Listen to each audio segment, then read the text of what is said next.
Oi pessoal, sou o professor Wesley e hoje nós vamos ver como dimensionar algumas peças estruturais. Vamos começar pelas sapatas isoladas, certo? Então, só assim, avisando vocês que esses cálculos que eu vou fazer aqui são cálculos simplificados, então só serve para edificações simples, certo? Que não peguem elevadas cargas, não tenham a ação do vento forte, tá bom? Então, cargas simples. Edificações simples são a maioria das edificações rurais. Então, vamos lá. Ó. Primeiro, para ter um conceito, né, como funciona. Então vamos lá. O que a gente precisa para dimensionar essa sapata? A gente precisa saber as dimensões que ela vai ser feita e a ferragem que ela vai receber, tá bom? Para isso, o primeiro ponto, a gente tem que saber a resistência do solo e a carga aplicada. A carga aplicada a gente obtém o quê? É todo o peso que está em acima, o peso do pilar, o peso da laje, das vigas, da sobrecarga, todo esse peso que chega nessa sapata. Sabendo desse peso aqui, a gente já pode iniciar o dimensionamento e conhecendo o solo. A resistência do solo a gente obtém a partir das sondagens e a percussão, né? Então, sabendo dessas duas informações, a gente pode dimensionar nossa sapata.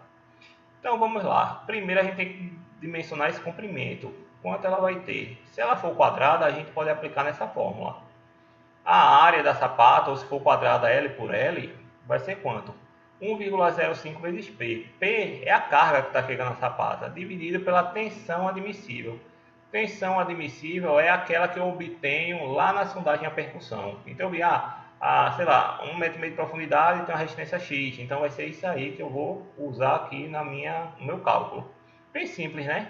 Esse 0,5 é só para eu considerar uma carga um pouco maior. É um fator de segurança. Então pronto, após isso aí, a gente já consegue determinar quanto vai medir os lados. Conhecendo a medida do lado da sapata, ok? Que ela pode ser retangular também, então se você usar lados que dê essa área equivalente a esse resultado. A gente vem para cá, certo? E lembrando que isso aqui é a área mínima, né? Eu posso usar uma área um pouco maior, certo? Esse é o mínimo. Aqui a gente vai dimensionar agora as alturas, ó, essa altura total e essa alturazinha aqui. A altura total vai ser o quê? Vai ser, só é aplicar nessa fórmula. A altura total que eu quero descobrir, menos esse H apóstrofo, que é o afastamento entre a ferragem e a parte inferior da sapata, que é uns 2 centímetros, entre 1,5 a 3, certo? Se for um ambiente mais agressivo, 3. Se for um ambiente pouco agressivo, 1,5. Pode usar um meio termo, 2, 2,5, tá bom? Isso é quem está dimensionando que escolhe. Então, esse valor eu escolho. O L, que é a lateral da sapata, certo? A gente já conhece também, que a gente vai obter daqui, certo? Então, já é conhecido. O A é o menor largura do pilar, a menor largura que o pilar vai ter. Então, a gente também já conhece, porque o pilar já estará dimensionado quando a gente chegar nessa etapa, né? Quem começa dimensionando viga, laje, depois vigas, depois pilares, depois sapatas. Então, eu já vou conhecer quanto é esse pilar. Então, só é jogar nessa fórmula. O valor de H que deu vai ser o que eu vou usar. E esse HF só é respeitar isso. Vai ser H sobre 3 ou 20 centímetros. O que for maior, a gente usa, certo? Então, pronto. Bem simples. Dimensionei as dimensões da nossa sapata. Agora, vamos ver qual ferro a gente vai usar aqui. A gente vai calcular por aqui, ó, a área de ferro. A área de ferro em centímetros quadrados, certo? A gente vai botar a quantidade de ferro e der essa área. Se eu aplicar nessa fórmula, vai ser 1,4 vezes o esforço de tração na sapata dividido pela resistência à tração das barras de ferro. Se a gente usar aço CA50, vai ser 5.000 dividido por 1,15. Vai ser o valor que a gente vai usar aqui. Lembrando que FYD é a resistência de cálculo do aço, tá bom? E quem vai ser essa força de tração? É essa fórmula aqui. Todos os valores já vão ser conhecidos. P é a carga que está chegando na sapata. L vai ser a medida da lateral da sapata, o lado da sapata, certo? A é o menor lado do pilar, dividido por 8 vezes H, que é a altura total da sapata, e H apóstrofo, que é a distância entre a parte inferior da sapata, né, e a ferragem. Todos os valores conhecidos, então acho esse valor e jogo ele aqui nessa fórmula. Então vai dar vai dar tantos centímetros quadrados de ferro. Então se a gente distribuir essa malha de ferro nas duas direções da nossa sapata, tá bom? Lembrando que a armadura mínima são barras de 10 a cada 25 centímetros. Se no cálculo der uma quantidade de ferro que seja inferior a isso, por exemplo, der barra de 10 a cada 40 centímetros de distância. Você vai usar isso aqui, que é o mínimo, 25 de distância. Então, vou aproximar mais, então usar mais ferros, né? Então, isso é a quantidade mínima de ferragem. Depois disso, a gente vai só fazer uma verificação da punção. Punção é o quê? O pilar pode furar a sapata, certo? Então, a gente tem que verificar se isso vai acontecer, pode acontecer ou não. Então, a gente vai calcular o valor da punção que ela suportaria, certo? E que vai ser 2 vezes FCK sobre YC. YC é um fator de segurança, que é 1,4. FCK é a resistência do concreto, a compressão, tá vendo? E em quilograma por centímetro quadrado. Então, se você escolher o FCK, quem escolhe é o projetista, certo? Vou usar 25 MPa, que é o mais comum. Então, aqui eu vou botar o quê? Isso é em quilograma por centímetro quadrado, vezes 10, né? Então, vai ser 250 aqui na conta. E aqui a gente vai também calcular a outra punção, para comparar, ó. Porque tem que respeitar isso daqui, ó. A tensão de punção PU, essa daqui, tem que ser maior do que o PW. PW é a que eu estarei aplicando, e aqui é quanto ele suporta. Então ele tem que suportar mais do que eu aplico, né? No mínimo ser igual. Aqui também todos os valores conhecidos, vai ser 1,4 vezes P, que é a carga aplicada, né? O peso que está chegando na sapata, dividido por 4 vezes A, que é o menor lado do pilar, mais H, que é a altura total da sapata, e HF, que é essa menor alturinha aqui, certo? Cadê? Que é essa daqui, o HF. Pronto. Após isso, eu vou comparar os valores. Se respeitar isso daqui, atendeu, certo? Tranquilo. Se não atendeu, eu vou ter que mudar ou as dimensões da sapata ou o concreto. É mais fácil mudar a dimensão da sapata para respeitar isso aqui. Então é só isso. No nosso encontro síncrono, né, a gente faz uma aplicação disso, tá bom? Aqui nós vamos ter agora nossos pilares, certo? No pilar a gente tem que dimensionar a seção dele, quanto por quanto pilar vai ter, e qual vai ser a ferragem longitudinal, que é essa de cá, e a transversal, que é os estrios, né? Aqui tem vendo ele em vista superior, o estrio que contorna os pilares, certo? Lembra quando a gente vai construir, ó, a gente bota a ferragem, depois reveste com a forma de madeira, tem que estar bem presa e no prumo, e depois concreta, né? Depois que ela secar, pode tirar a forma e está pronto. Então vamos dimensionar, certo? No projeto vão vir essas informações. Vai vir tanto a seção dela como os ferros longitudinais. Então primeiro a gente tem que tomar cuidado com a flambagem. O que é a flambagem? O pilar, como é uma estrutura muito esbelta, se eu aplicar uma carga muito grande, ele pode deformar. Essa deformação a gente chama de flambagem. E dependendo do tipo de apoio que a gente vai ter na construção, vai variar esse fator de flambagem, certo? Essa constante da flambagem. Se ela estiver engastada, o mais comum da gente ver, isso aqui é se for pilar livre, certo? Ele está engastado numa base, por exemplo, ou em outra parte da estrutura, e livre em cima. Então, seria um KD2. O mais comum da gente usar são essas duas aqui, certo? Se for ela no meio, um pilar intermediário dentro da laje, entre vigas, aí pode usar KD1/2. Se for um pilar de extremidade, a gente pode usar esse daqui, certo? E aqui é só se ele for biarticulado. Mas o mais comum são esses dois, a gente usar nas nossas construções, certo? O mais comum de aparecer. Mas pode aparecer esse daqui também, depende da aplicação. Então vamos lá.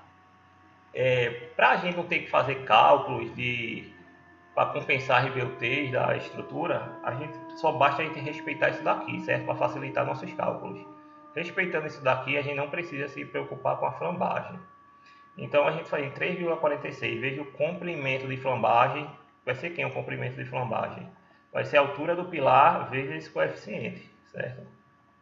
Dividido pelo menor lado do pilar. Se isso aqui der menor ou igual a 40, ótimo, passou já.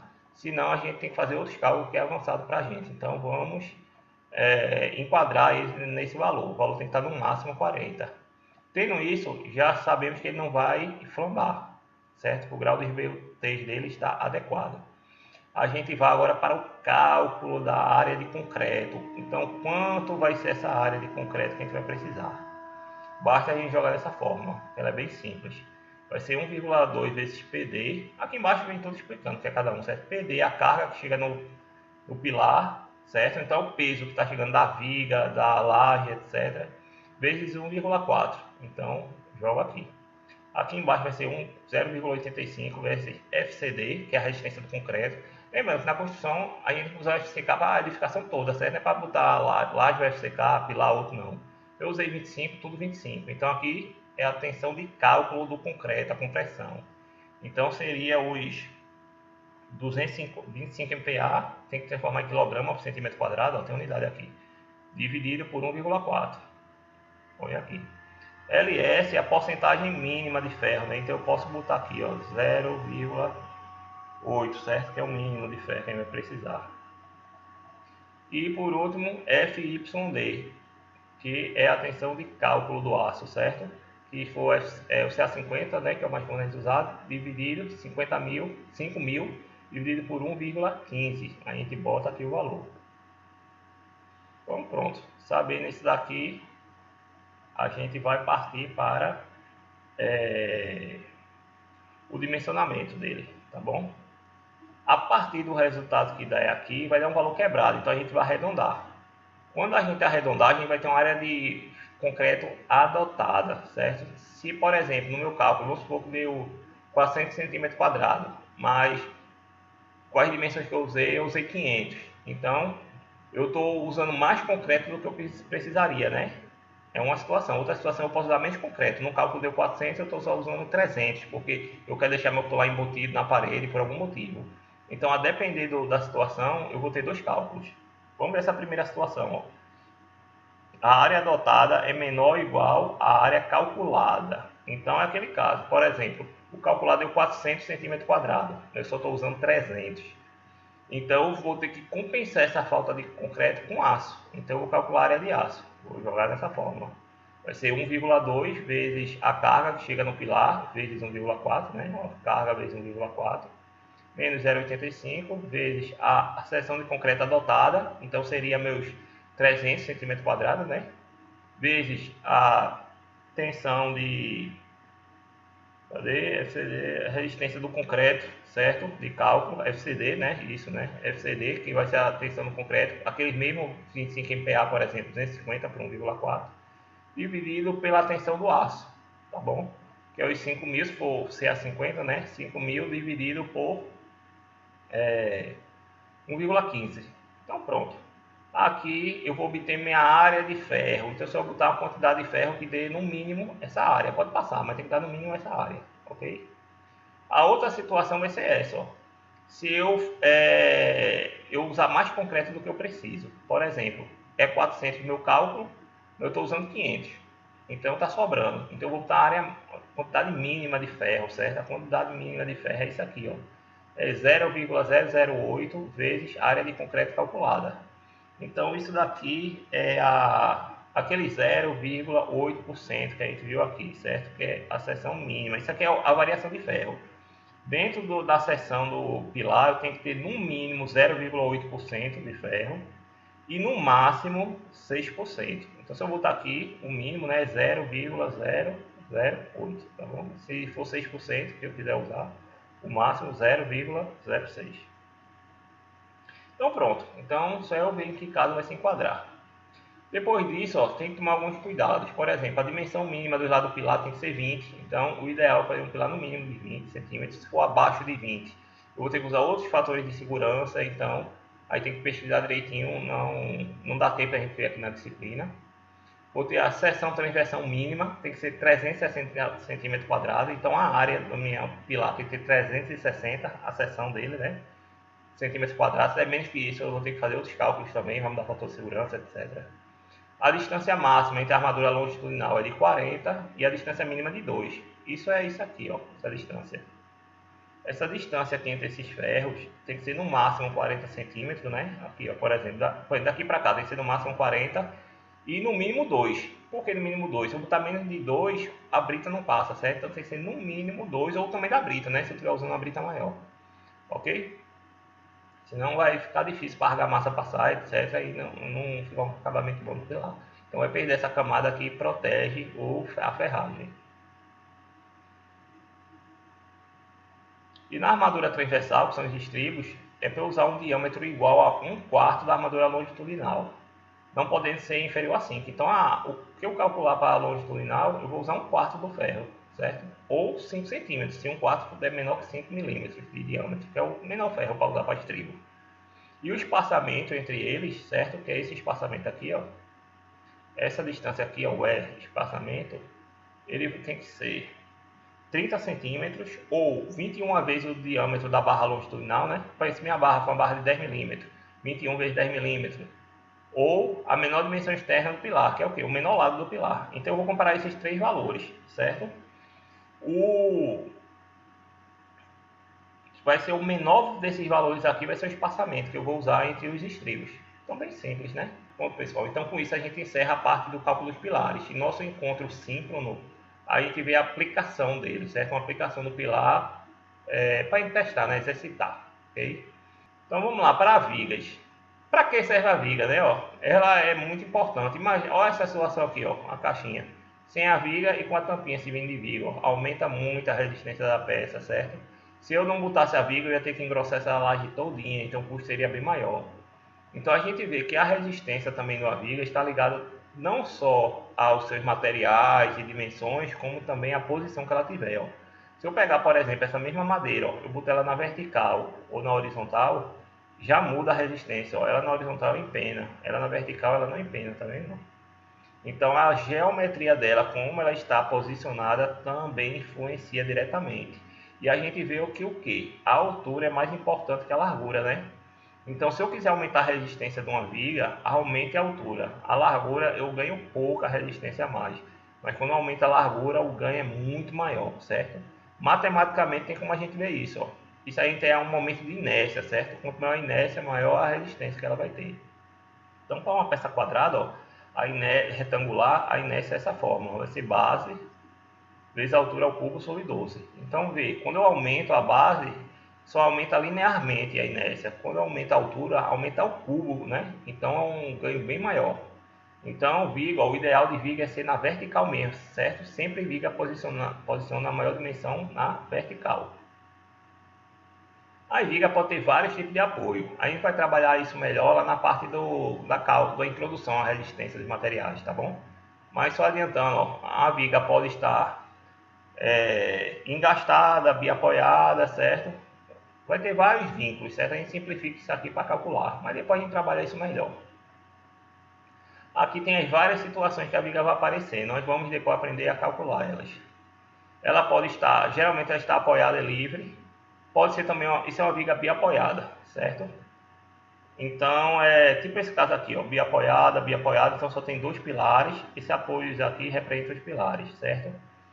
Essa aqui ela está perfeita de cálculo, é como se essa viga não pudesse, esse ponto não pode se mexer na horizontal e na vertical, e esse só não se mexe na vertical, mas é livre na horizontal, seria para dilatações térmicas, tá bom?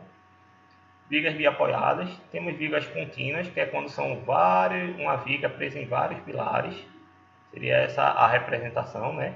Isso aqui para cada pilar entraria um desses. E viga em balanço, que seria desse tipo aqui, ó, que ela só tem um apoio, está solto no outro. Então isso aqui também a gente vai aprender lá na parte de introdução à resistência de materiais, vamos aprender a calcular elas, certo? As cargas aplicadas na viga, isolagem, podem ser de várias formas. O mais comum da gente ter são essas duas primeiras, certo? Que é uma carga distribuída, por exemplo, uma parede em cima da viga. Então a carga uniformemente distribuída ao longo do seu comprimento, que ela é dada por quilo por metro. Então, por exemplo, a parede pode pesar, sei lá, 50 quilos a cada metro. Então, 1 metro de distância pesa 50. Meio metro vai pesar quanto? 25, tá bom? E cargas concentradas, né? Que é quando aquela peso pontual, que é uma viga apoiada em cima de outra viga. Pode ser um pilar, né? Chega com uma carga concentrada. Okay? A gente vai ver muito isso. Eu vou ter também carga móvel, mas para as aplicações da gente a gente não vai usar isso aqui, tá bom? Isso é mais para dimensionamento de pontes, certo? Coisas que tem carga realmente se deslocando. E o conjunto, né? Que na prática muitas vezes vai ter carga concentrada, carga distribuída, vários tipos de distribuído, né? A gente vai ver isso tudo lá na parte de introdução à resistência. Então as vigas, ó, ela pode estar em várias situações. Ela pode estar sofrendo esforços de tração, esforços de compressão, cisalhamento, ó, flexão e torção. Nós vamos estudar vigas a flexão e cisalhamento, certo? Que é onde ela mais aparece nas construções simples da gente, construções rurais. Mas pode existir também situações que ela esteja sofrendo torções, compressão ou tração. Mas em outras situações, obras mais complexas que não dá para a gente ver na disciplina, certo? Nós vamos focar nesses dois tipos de esforços atuando nas nossas vigas. Um ponto que é importantíssimo para calcular é o momento fletor, porque as vigas, né, a estrutura da gente, ela é estática, tá bom? Então ela tem que estar em equilíbrio. Então, uma força que a gente usa para verificar isso é o momento fletor, certo? É importantíssimo ele. O momento fletor é dado por força vezes distância, sendo que a força é aplicada perpendicularmente a essa distância, certo? Se for inclinada, a gente teria um cosseno aqui do ângulo, mas nós vamos aprender nesse caso assim, é melhor a gente decompor a força dessa forma. A gente vai aprender lá na parte de introdução à resistência, tá bom? Momento fletor é a força em relação à distância. Vou deixar para comentar isso aqui mais lá, certo? Já numa laje, a gente vai ter a carga acidental e a carga permanente. O peso que está nessa laje vai ser composto por permanente, que vai ser o peso que vai estar lá, que é o peso próprio da laje, pavimento, né, que seria o revestimento, o contrapiso, cerâmica, algum revestimento também na parte de baixo, reboco ou gesso, tá bom? E pesos de paredes que podem estar em cima da laje. Lembrando que não é recomendável botar parede em cima da laje, né? Parede de alvenaria. Pode botar de gesso, essas outras, mas de alvenaria não é recomendável. Ou botar alguma parede de alvenaria, põe uma viga embaixo, porque é uma carga muito grande para a laje. E a sobrecarga, que a gente chama de carga acidental. Essa carga acidental é a carga variável, é as pessoas, os móveis, tá bom? Então, como eu somo esses dois, eu sei a carga total da laje para poder dimensioná-la e a partir dela dimensionar vigas, pilares e etc. As nossas lajes, uma muito comum da gente usar são as lajes desse tipo aqui, certo? Nervurada. Qual a vantagem dela? Quando eu falei lá em concreto armado, eu disse que o concreto é bom para compressão, né? E o aço é bom para tração. Então, o que acontece? Uma laje ela vai estar trabalhando na flexão. Na flexão, se ela estiver bem apoiada, por exemplo, essa parte de baixo da laje ela é tracionada e a parte de cima é comprimida. Então, o que acontece aí? Se a compressão está em cima, eu só preciso de concreto em cima. Ó. Por isso que eu tenho aqui minha camada de concreto. A parte de baixo é tracionada, então não preciso de concreto aqui, que aqui o concreto não suporta a tração, eu boto só os ferros. Então aqui dentro das bigotas vai estar cheio de ferro e vai suportar os esforços de tração. Isso aqui é como se fosse uma forma só isso aqui, isso é só para deixar esse espaço vazio, consequentemente deixa a laje mais leve, né? Que o tijolo é mais leve, o bloco de isopor é mais leve do que o concreto, né? Então deixando a laje mais leve, eu consigo economizar tanto na minha estrutura como conseguir vãos maiores também para as lajes. Aqui tem algum outro exemplo muito bom, é muito eficiente essa laje aqui, ó. Semelhante a essa, a diferença é o quê? Que o tijolo e o bloco de isopor ele fica lá, né? A gente pode usar também formas móveis, ó. A gente bota essas cumbuquinhas aqui e as nervuras a gente monta a ferragem mesmo aqui, ó, nos dois sentidos. Veja que essa daqui é um sentido só, essas tradicionais que a gente usa, né? De gesso ou bloco. Quando eu boto essa daqui com a boquinha de plástico, eu posso botar nos dois sentidos. Então eu aumento muito minha resistência da laje com isso. Consigo vãos maiores para a laje. E depois concreto. Depois que tiver concretado, eu vou lá e tiro essa forma por baixo. Ó. E fica aqui, ó, vazio, tá vendo? Então ela dessa forma depois eu uso em outras lajes, certo? Eu posso reutilizar várias vezes ela. Então ela economiza na forma que eu posso reaproveitar, né? E consigo lajes com vãos maiores. É muito bom esse tipo de laje, tá bom? Ponto positivo que a gente vai ter nela: grande economia de concreto e aço, já que eu vou aproveitar realmente que é realmente preciso de ferro e concreto, é bem otimizada. Minimiza os gastos com madeira, porque eu posso reaproveitar a forma, o concreto não vai estar agindo diretamente na madeira e na própria. Então eu reaproveito, e aqui é de plástico, eu reaproveito, certo? É de PVC. Menor peso na construção, como eu otimizo, né, a laje, ela vai pegar o mínimo de peso necessário, certo? Não precisa de mão de obra especializada, é bem simples de instalar. Ponto negativo é a espessura. Como essa laje é mais leve, eu acabo tendo que essas bigotas ser altas. Então, às vezes eu tenho laje aí de 25, 30 centímetros, dependendo, pode ser até 40 centímetros de altura, certo? Então, é tipo um espaço perdido, né? Que com a laje maciça eu posso usar às vezes 10, 15 centímetros, com ela já vai, pode até dobrar a espessura, tá bom? Isso é uma desvantagem dela. E é isso, pessoal. Isso aí foi a parte estrutural. A parte de aplicações a gente vai ver tudo a parte, a aplicação de todos esses dimensionamentos de sapatas, pilares e cálculos das vigas também que a gente vai aprender, tá bom? Então, ó, qualquer coisa, qualquer dúvida é só entrar em contato, estou à disposição. Obrigado pela atenção e tchau!